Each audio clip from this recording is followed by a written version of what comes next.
आज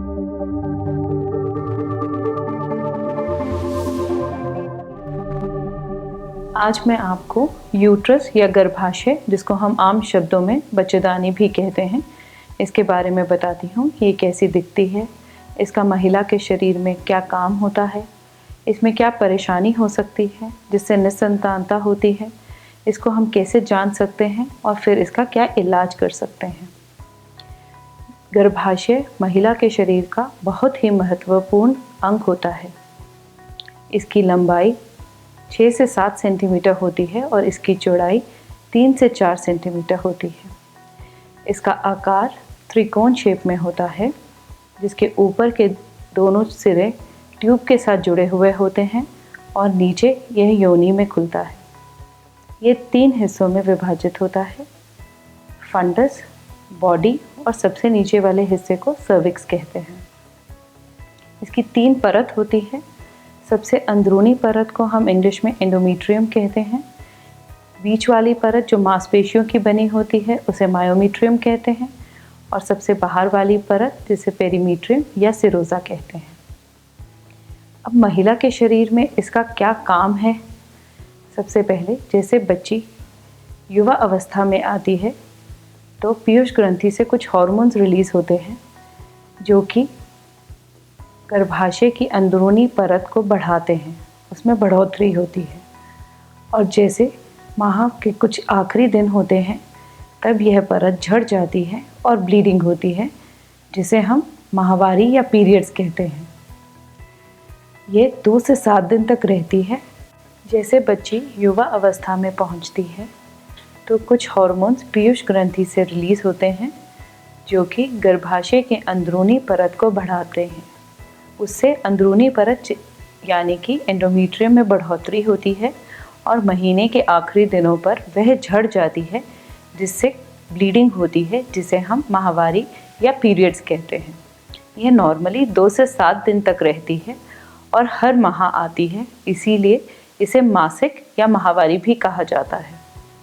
इसका दूसरा फंक्शन यह होता है कि जैसे कोई औरत प्रेग्नेंट होती है, जैसे आप जानते हैं कि नॉर्मल प्रेगनेंसी में एक अंडा और एक शुक्राणु ट्यूब में मिलते हैं और भ्रूण की उत्पत्ति होती है। यह भ्रूण 3 से 4 दिन तक ट्यूब में विभाजित होता है और चौथे से 5वें दिन पर बच्चेदानी की अंदरूनी परत पर जाकर चिपक जाता है। यहाँ पर यह 8 से 9 महीने तक रहता है। इसका पालन पोषण होता है और आखिरी में यह बच्चे का रूप लेकर जन्म ले लेता है। भगवान ने औरत की गर्भाशय को 5 गुना बढ़ने की शक्ति दी है ताकि वह बच्चे को समा सके। हर मनुष्य का सबसे पहला जन्म स्थान उसकी माँ का गर्भ ही होता है, इसीलिए उसे गर्भाशय कहते हैं। अब बच्चेदानी में क्या दिक्कतें हो सकती हैं जिससे निसंतानता हो जाती है? सबसे पहले तो कई औरतों को जन्मजात बच्चेदानी होती ही नहीं, जिसे हम मुलेरियन एजेनेसिस या MRKH सिंड्रोम कहते हैं। कई औरतों की बच्चेदानी छोटी होती है, जिसे हम हाइपोप्लास्टिक यूट्रस कहते हैं।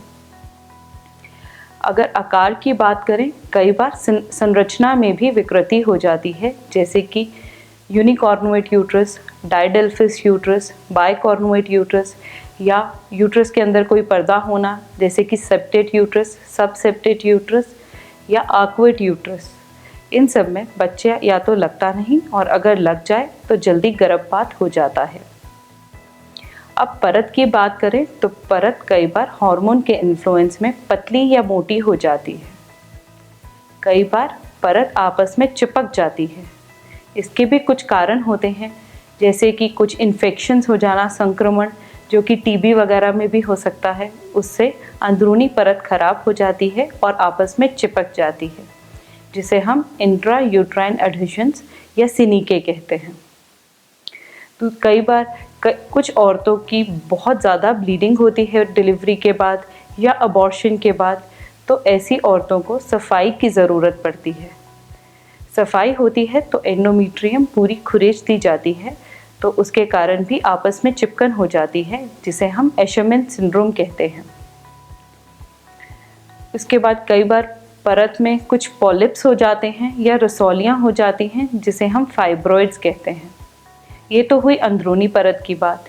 कई बार बीच वाली परत जिसे मायोमीट्रियम कहते हैं उसमें भी प्रॉब्लम्स हो सकती हैं, जैसे कि रसौली होना जिसे हम फाइब्रॉइड्स कहते हैं या सूजन हो जाना जिसे हम एडिनोमायोसिस कहते हैं।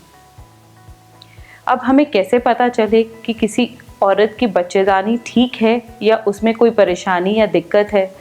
तो हम कुछ टेस्ट कर सकते हैं, जैसे कि ट्रांसवेजाइनल स्कैन। इसे नीचे से स्कैन करा जाता है और देखा जाता है कि बच्चेदानी ठीक है या उसमें कोई परेशानी है। और टेस्ट जो किए जाते हैं वो हैं HSG जिसको हम हिस्ट्रोसाल्पिंजोग्राम कहते हैं, SSG सोनोसाल्पिंजोग्राम, या दूरबीन की जांचें जिसे हम हिस्ट्रोस्कोपी या लाप्रोस्कोपी कहते हैं।